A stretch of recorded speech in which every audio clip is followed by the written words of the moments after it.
Whether you operate one forklift or thousands, one location or hundreds, the new My Toyota customer portal can help you optimize your operation and material handling equipment.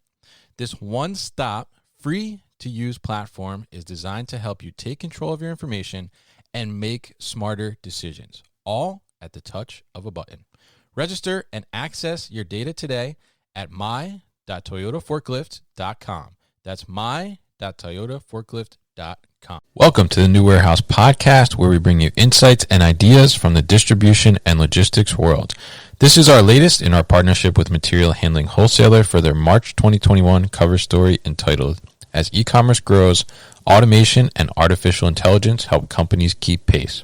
You can check out this article and the March 2021 issue at mhwmag.com. For today's episode, I will be speaking with Kraig Foreman, President eCommerce at DHL Supply Chain North America, and previous The New Warehouse guest Vince Martinelli of Righthand Robotics, who are both featured in the March 2021 cover story. Before we get into the conversation, let's hear their top warehouse safety tip. First up, Kraig. My safety tip is really about safety being a way of life. Safety should be incorporated into your lifestyle. An example of that would be coming to work really well rested. It helps with attentiveness. Being alert and awake allows you to be more effectively aware of your surroundings. And speaking of a way of life, Vince's safety tip is something he has carried through his career, passed on to his kids, and thinks of every day wherever he may be. So let's hear from Vince. My warehouse safety tip is a very basic thing, and it's something actually I tell my kids at home and so on, is use the handrail when you're going up or down the stairs. If you slip, trip, if you're looking at your phone or anything, actually looking at your phone while you're walking is another safety tip. Don't do that. But grabbing the handrail is a lot safer than not. I learned that during the time when I worked for Amazon after they acquired us at Kiva, and it's something that every day I can't go up a flight of stairs without remembering this, or down. Grab the handrail. It's safer, well proven, and if you avoid falling even once, it's well worth it. Thank you to both for sharing their tip. And if you're interested in sharing yours with the New Warehouse, just head to speakpipe.com/the New Warehouse. That's speakpipe.com/the New Warehouse, and record your own for a chance to be featured on the show. Now a word from our sponsor, 6 River Systems, before we get into the episode. Fulfillment demand continues to skyrocket and outpace available labor. To keep up, warehouse operators are turning to flexible fulfillment solutions like 6 River Systems. Utilizing 6 River Systems' award-winning combination of collaborative robots, artificial intelligence, and operational expertise will make your associates and wall-to-wall fulfillment workflow more efficient. No new infrastructure, no change to warehouse layout, easy to deploy and scale, easy to train and retain associates, all at half the cost of traditional automation. Want to take your fulfillment operation to the next level? Go to www.6river.com to learn more. That's www.6river.com to learn more.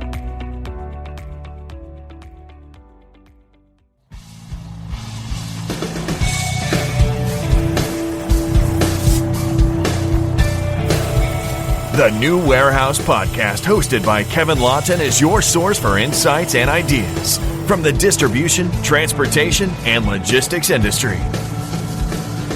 A new episode every Monday morning brings you the latest from industry experts and thought leaders. And now, here's Kevin.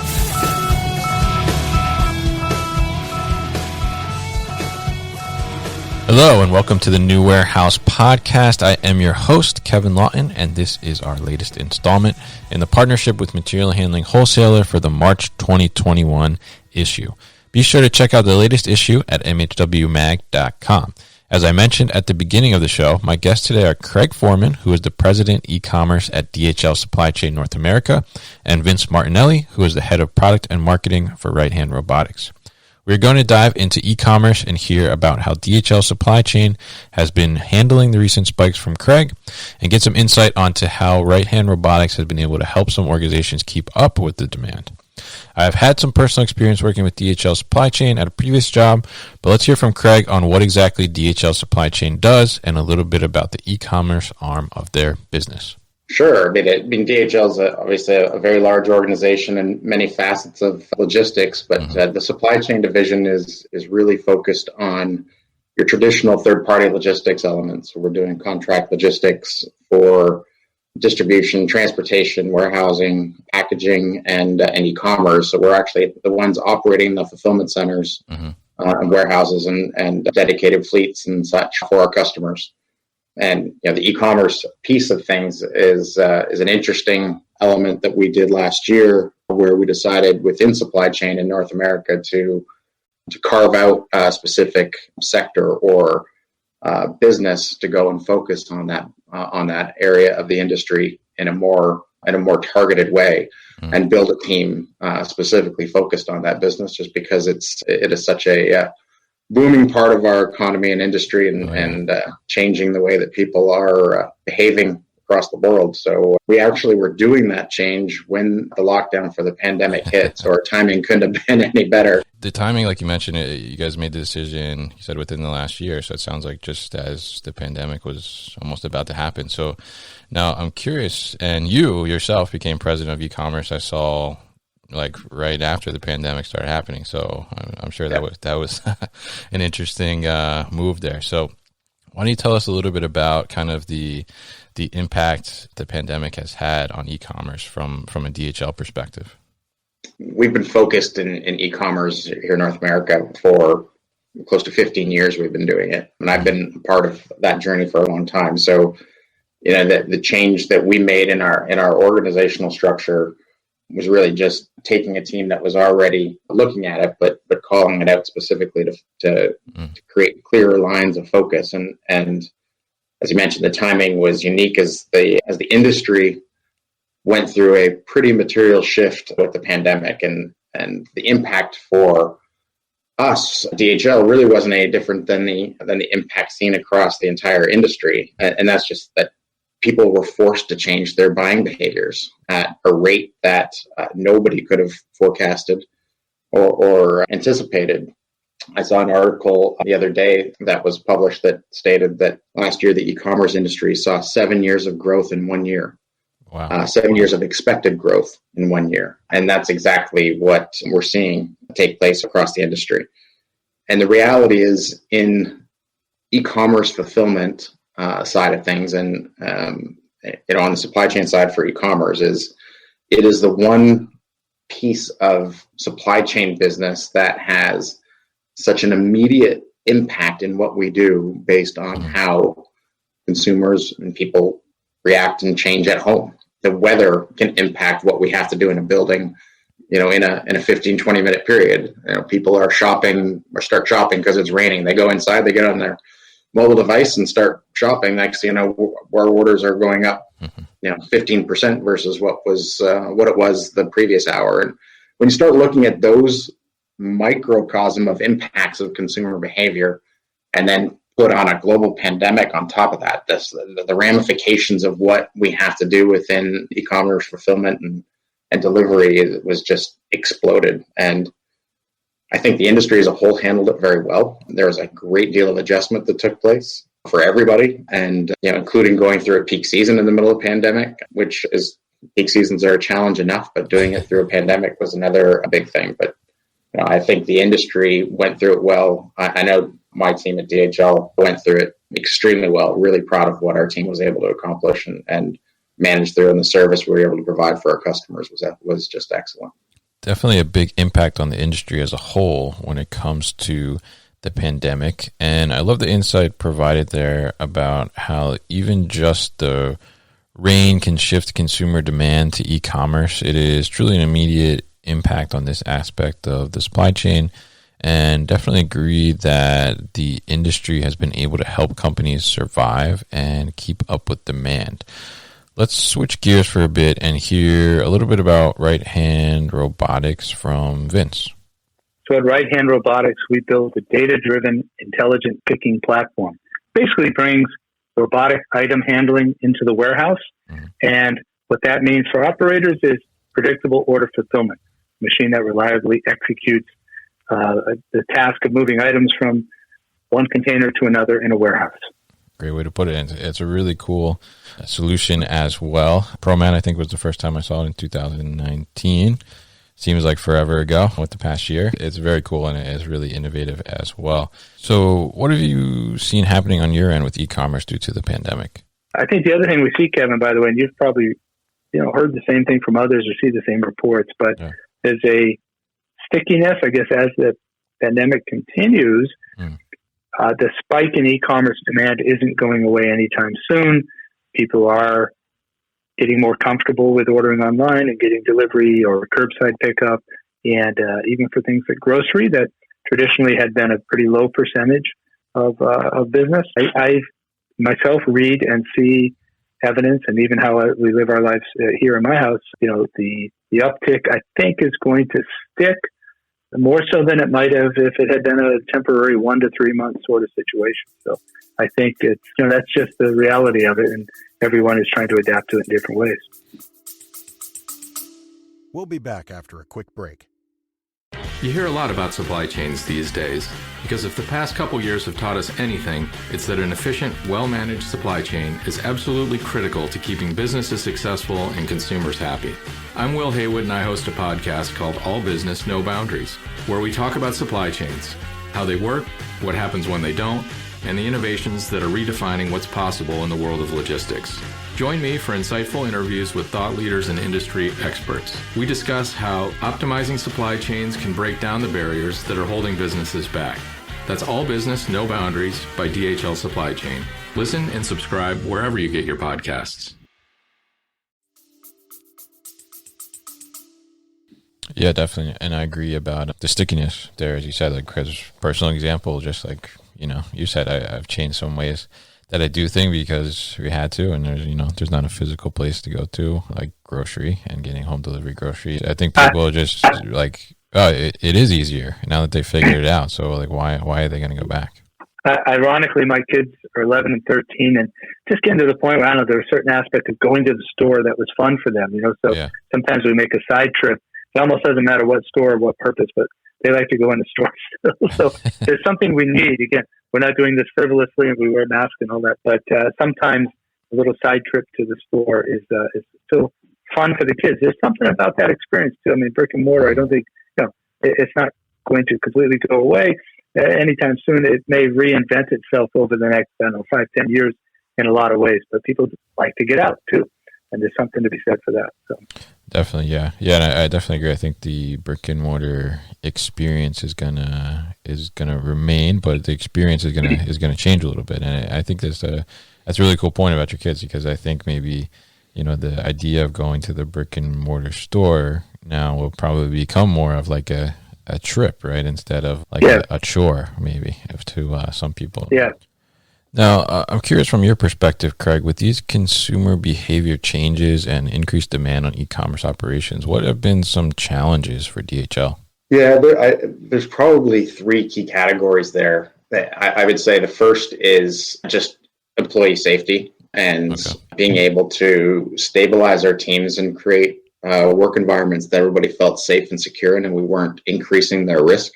Right. And I think that there was so much work that went into that so fast so that we could run those businesses as hard as we needed to for our customers in environments that in a way was safer than anywhere else they were going in their personal lives outside of what they, staying at home. And, that resonated through the course of the year, which allowed us to, be successful, up until this point with it. And when we realized that all this was going on and that there's going to be an impact, the smartest thing we did was focus there first. So, that was kind of the first impact and focus, and our team reacted very well to that. I think the other impact was around forecasting, as we talked about consumer behavior being what it is in the e-commerce world. There was no historical data to allow forecasting of what was going to happen and what we needed to be prepared for, to give us a roadmap on what reality was going to be for us. So, right.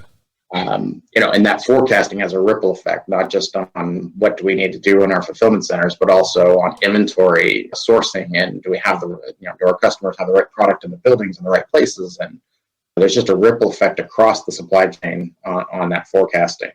Even in the apparel business, even if you're good at understanding how much more volume you were going to be shipping through the pandemic, you probably didn't have the right inventory in there because people weren't going out. So they were buying things with elastic bands, not zippers and buttons.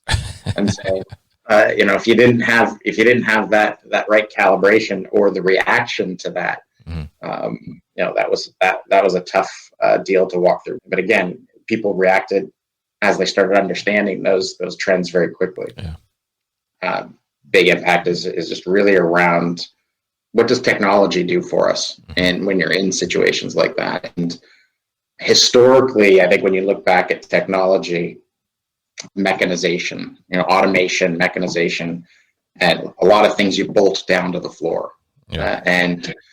That always created efficiency and throughput, and in some points in time also helped with quality, but it also created an inflexibility to people's businesses.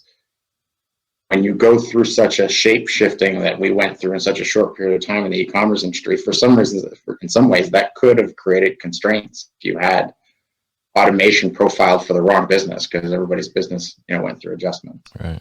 In some cases, it worked out well for some people, but in others, it did create physical constraints that they couldn't get around. And I think that's one of the exciting things about a lot of the technology that's coming into play for us is it's not only creating effectiveness, but it's also creating some flexibility in how we ramp and how we can adjust to the consumer behavior.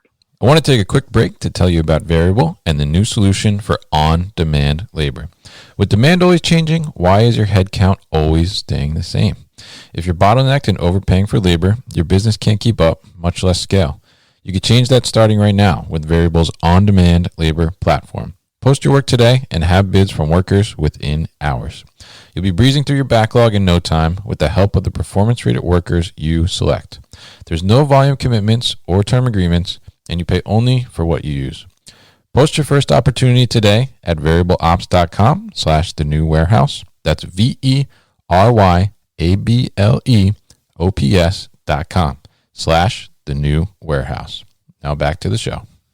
Yeah, exactly. And I think you have a really interesting point there about, the flexibility of those technologies and the automation. And you mentioned, I think you used the word bolt to the floor, right? Or bolt on, right? So that even comes into play with the first challenge that you mentioned with safety, right? Because you need to have social distance now, and you're looking at, now you need to put these operating areas, workstations, they need to be further apart maybe, or something of that nature. So the flexibility definitely is a key. And looking for the flexibility, I'm sure, has certainly created a higher demand for technologies that can provide that, like Righthand Robotics solution. So Vince, have you seen an increase in demand for your solutions?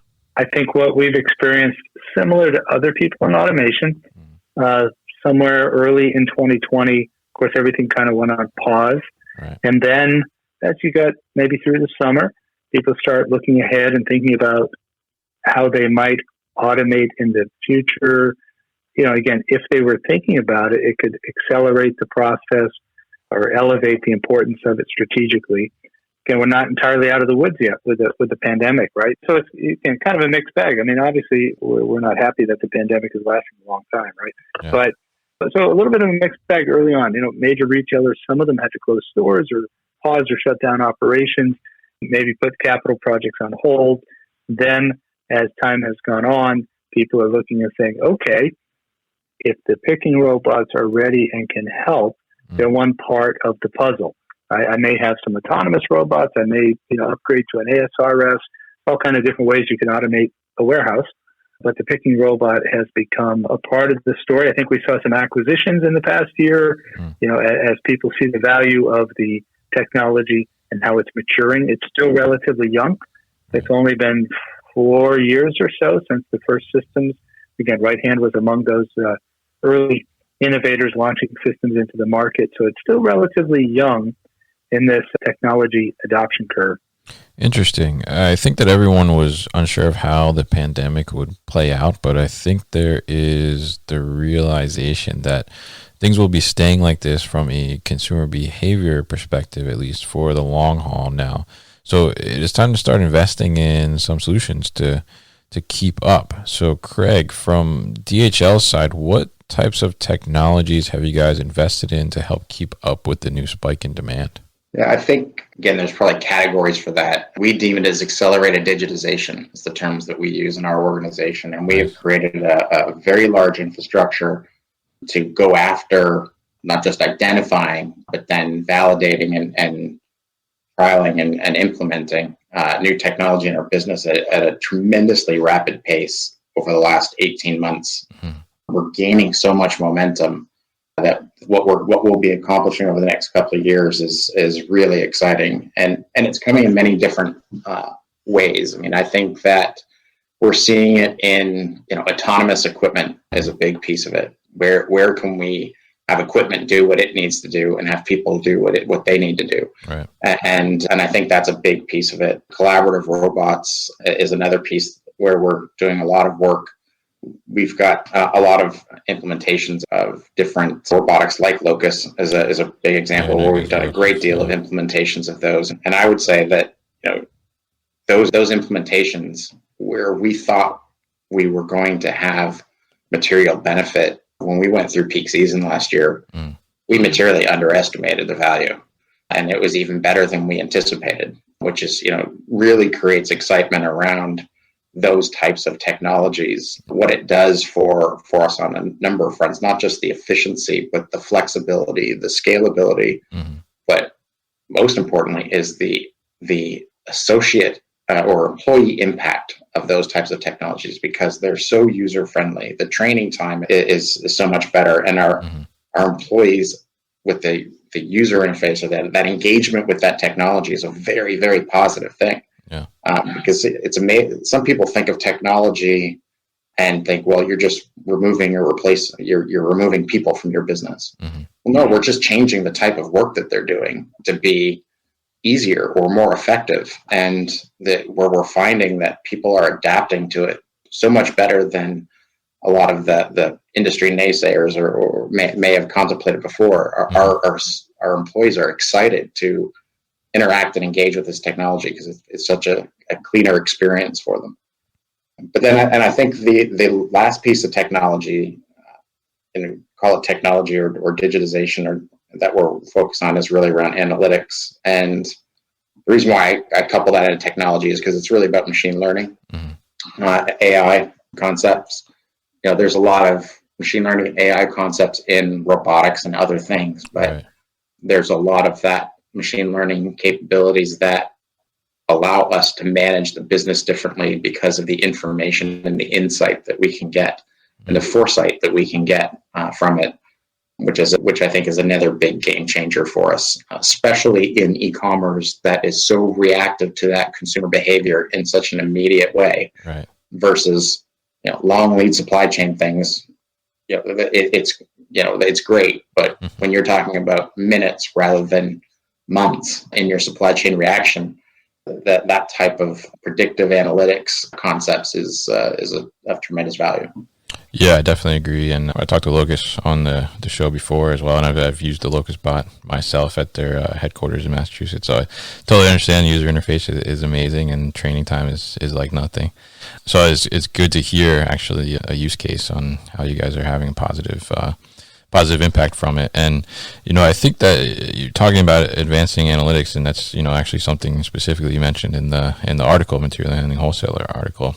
But it's interesting that you kind of mentioned early on about the microcosms within e-commerce and how the machine learning can really help you with that. And it reminds me of a discussion with someone from IBM talking about their AI platform and how it can look at all these different little things like what's the weather or political shifts or anything like that can make some kind of impact on supply chain. And your example of utilizing it for that e-commerce, and I love your example earlier of it's raining outside, so people are going to go inside, and now all of a sudden they're ordering on their phone instead of going to the store because they just people just don't want to get wet, right?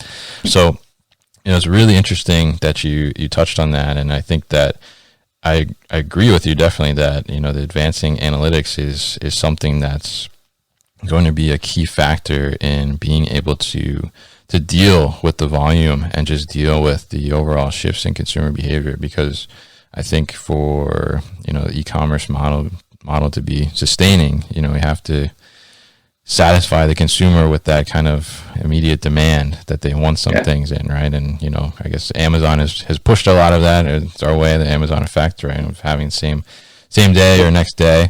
But in order to sustain that, move away from primary brick and mortar, I think you have to have that kind of immediate satisfaction in some way. So I'm really happy that you touched on that. And, what do you think is kind of the future beyond the pandemic, maybe? What do you think that looks like for the supply chain aspect and e-commerce specifically? From an analytics standpoint? Yeah.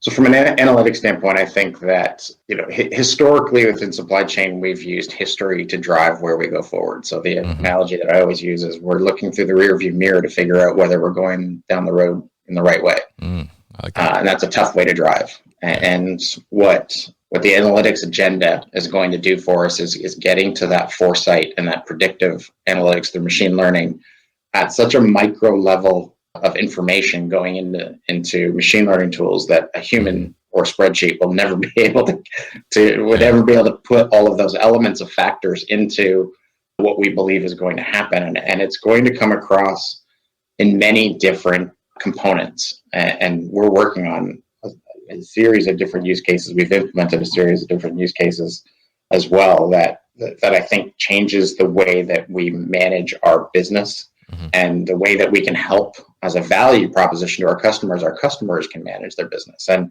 it goes beyond just predicting what's going to sell, when it's going to sell, and so that everything's positioned right. That's a big piece of it, obviously, but there are so many other different elements that you can get into when you're trying to operate a business, such as predicting where we're going to have the best success of hiring people for peak season, as an example. I can tell you at that zip code with this media strategy, with this message or this term used in the message, I'm going to increase my hit rate on applications by 60%.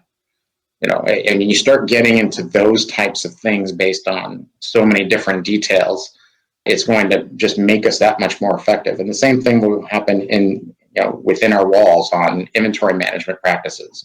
We're already doing a great deal there. Why do we want to go and send people out to go and cycle count around a building to tell us where the errors are? Why not have machine learning tell us where the errors are and just go and fix them? Right.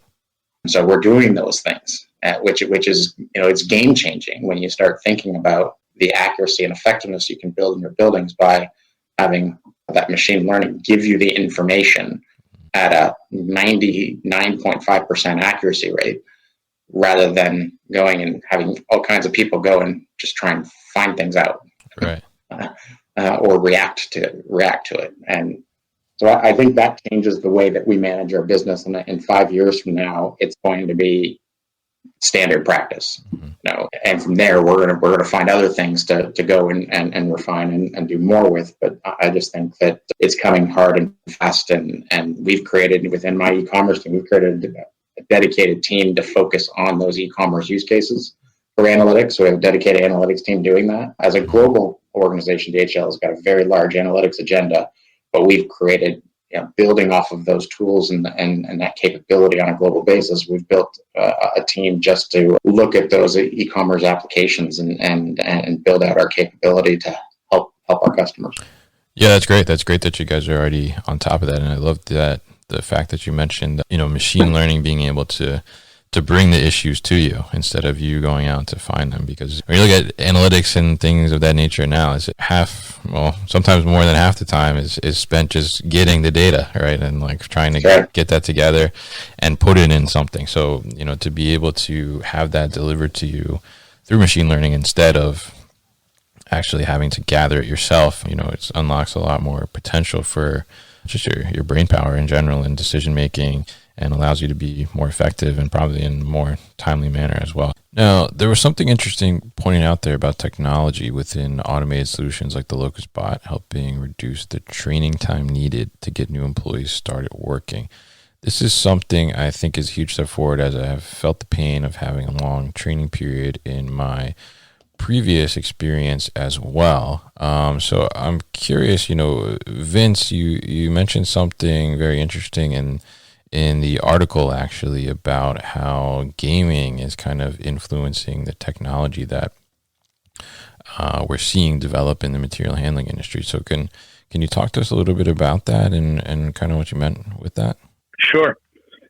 And gaming, I think things like smartphones as well, even autonomous vehicles. But with gaming, the high-end gamers are using these ultra-fast GPUs and things like that. Yeah. And again, if you're developing autonomous robotic systems like we are, you need a lot of really fast processor power.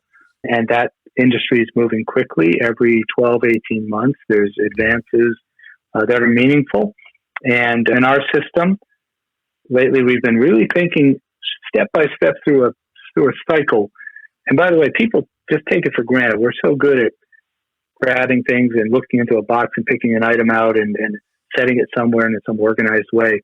But when you really break down step by step all the variables you're considering and decisions you're making to process the scene, to really understand, this is an item here and one next to it and a different one next to it. And how do you segment that in your brain and decide how to grab it, move your arms, not bang into things? I mean, there's like a million things going on.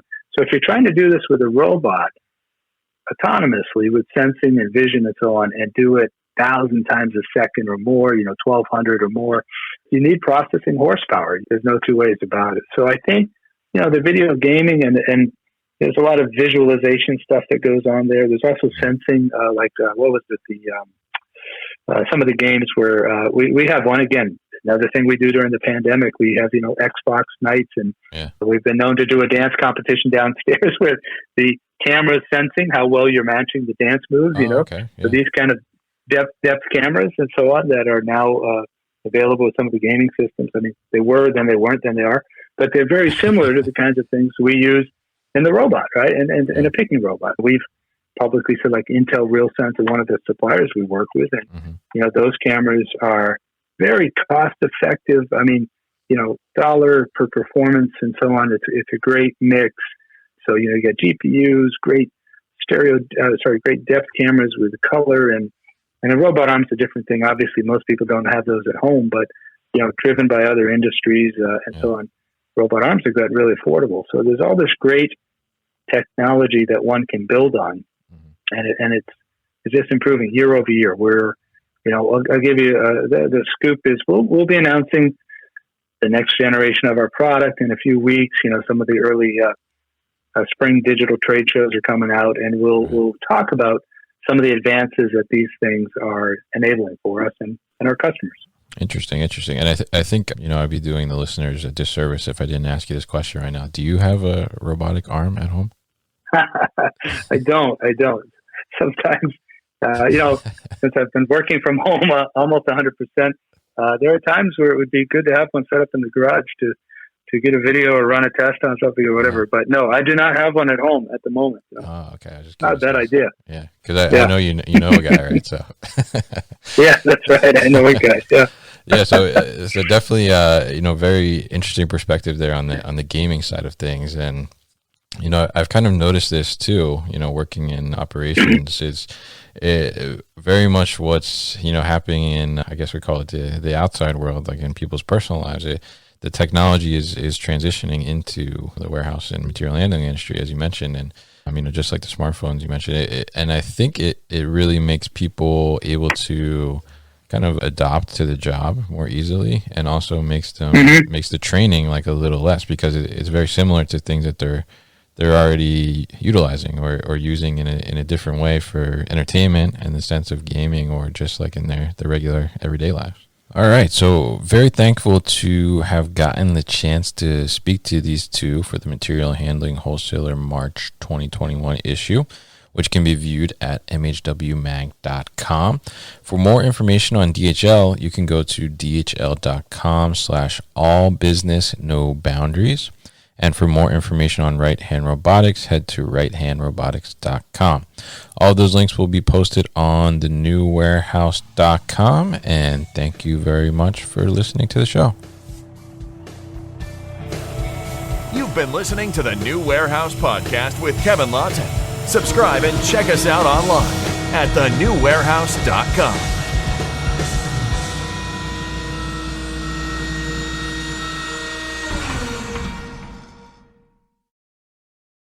Thank you for listening to this episode. If you want more content from the new warehouse, check out our new video series called All Hands on LinkedIn. Just search for the new warehouse on LinkedIn and follow along.